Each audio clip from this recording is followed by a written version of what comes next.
हिमाचल प्रदेश विधानसभा budget सत्र के दौरान आज सदन में एचपीपीसीएल के चीफ इंजीनियर बिमल नेगी की संदिग्ध मौत सदन में खूब हंगामा हुआ। विपक्ष ने मामले को लेकर काम रोको प्रस्ताव लाया, लेकिन स्पीकर ने प्रस्ताव मंजूर नहीं किया, जिस पर विपक्ष ने सदन से वॉकआउट कर दिया। विपक्ष ने मुख्यमंत्री के सदन में दिए बयान पर हैरानी जताई और कहा कि आखिर सरकार सीबीआई जांच क्यों नहीं करवाना चाहती है। नेता प्रतिपक्ष जयराम ठाकुर ने कहा कि बिमल नेगी की मौत पर कई सारे सवाल है, इसलिए विपक्ष ने सदन में काम रोको प्रस्ताव लाया था, लेकिन मुख्यमंत्री ने इस विषय पर कुछ भी कहने से मना कर दिया। सरकार के 4 मंत्री धरनास्थल पर पहुंचे और परिजनों पर धरना खत्म करने का दबाव बनाया गया। एफआईआर में एक अधिकारी का नाम है, जबकि दूसरे अधिकारी को बचाने के लिए केवल एक पोस्ट का नाम ही एफआईआर में मेंशन किया गया है। सीबीआई की जांच को लेकर सरकार स्पष्ट नहीं कर रही है और क्यों सरकार ने 4 लोगों को दरकिनार कर देशराज को डायरेक्टर बनाया, ये प्रश्न परिवार और एचपीपीसीएल के कर्मचारी उठा रहे हैं, जिसके लिए निष्पक्ष जांच की मांग हो रही है।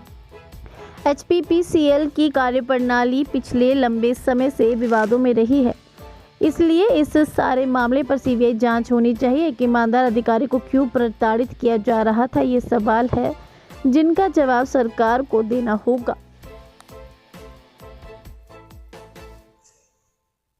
विधानसभा में नियम 67 के अंतर्गत हमने नोटिस दिया था कि सारी विधानसभा की कार्यवाही को स्थगित करके चीफ इंजीनियर बिमल नेगी की जो दुखद मृत्यु हुई है, उनकी डेड बॉडी रिकवर हुई है और उस पर बहुत सारे प्रश्न चिन्ह हैं कि वो हत्या है, आत्महत्या है, परिवार के लोग भी उठा रहे हैं और उनके साथ जो कर्मचारी अधिकारी जो काम करते थे उन्होंने भी उठाए हैं। इसलिए हमने कहा था कि सारे काम को रोक करके आज सदन में चर्चा हो तो इस विषय पर हो कि बिमल नेगी जी की जो मृत्यु हुई है उसके पीछे क्या कारण है।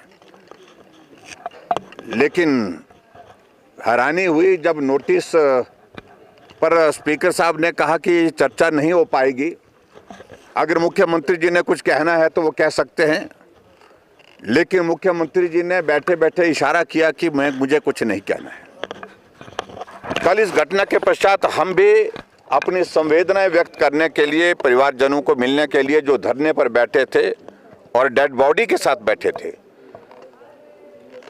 एचपीपीसीएल का जो कार्यालय है उसके बाहर बैठे थे, वहां हम गए थे, सारे विधायक भी गए थे।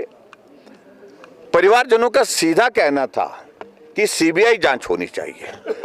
दूसरी बात उनकी ये थी कि जो अधिकारी हैं, प्रमुख रूप से 2 अधिकारियों के बारे में उनका कहना था कि उनका सस्पेंशन होना चाहिए और सिर्फ ट्रांसफर जो किया गया है उनको, उससे काम नहीं बनने वाला, उससे हम सहमत नहीं हैं। और उसके बाद उनके परिवारजनों से मिलने के बाद वहीं पर एसपी डीसी जो खड़े थे उनसे हमने बात कही कि गवर्नमेंट को आप ये जानकारी दीजिए कि परिवारजनों का ये कहना है, इस पर आप अमल करें, इस पर आप अपना जो स्टैंड स्पष्ट करें। और हमारे जाने के बाद वहां पर कुछ मंत्री गए और बार बार परिवार वालों के ऊपर ये दबाव डाल करके कि आप जो है आप चले जाइए, हम कार्रवाई का आश्वासन देते हैं, लेकिन परिवारजनों ने कहा कि नहीं, सारे मामले को लेकर के हम संतुष्ट नहीं जब तक कार्रवाई नहीं होती है।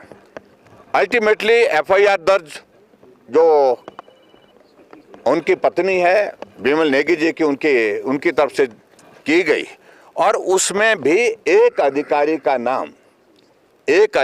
नाम जो डायरेक्टर देशराज, उनका नाम का जिक्र है और दूसरा रेफरेंस सिर्फ जो है वो डेजिग्नेशन के साथ किया है दूसरे अधिकारी का, क्योंकि दूसरे अधिकारी जो वहां पर थे वो तो ट्रांसफर कर दिए गए थे, वो वहां पर जब मौजूद ही नहीं थे तो स्वाभाविक रूप से उनको बचाने के लिए उसमें गुंजाइश तराशी गई।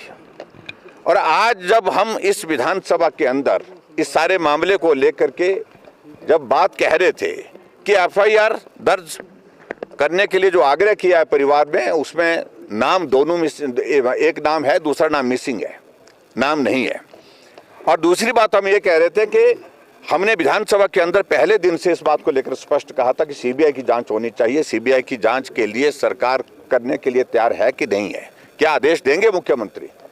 तो मुख्यमंत्री जी ने इशारा किया, बैठे बैठे स्पीकर साहब को मुझे कुछ नहीं बोलना है।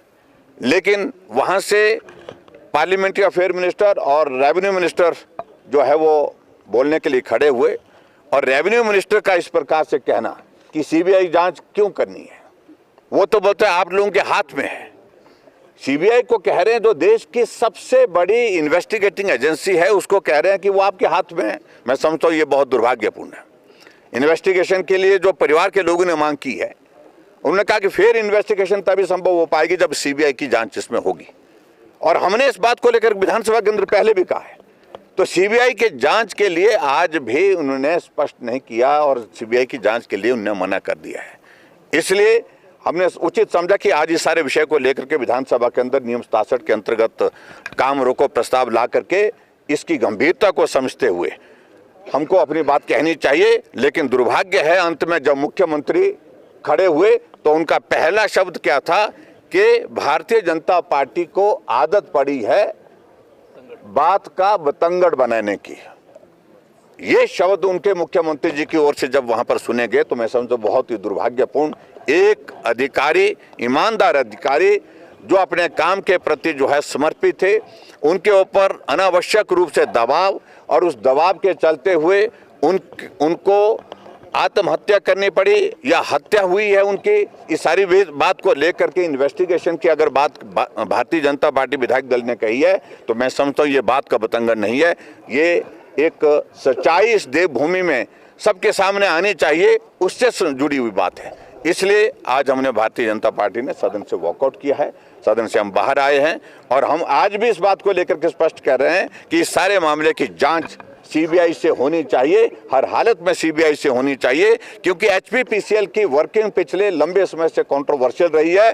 जिन अधिकारियों के नाम इसमें डाले गए हैं उन पर पहले से प्रश्न चिन्ह है। ये देशराज को एलिवेट जो है वो 5 लोगों को सुपरसीड करके जो डायरेक्टर बनाया गया, क्या कृपा हुई इन पर, महान कृपा जो मुख्यमंत्री जी की हुई है, इस पर भी प्रश्न खड़े होते हैं। और ये सारी चीज़ों को लेकर के अगर हमने आज बात कही तो मैं समझता हूँ कि उस परिवार के भावनाओं को व्यक्त करने के लिए हमारे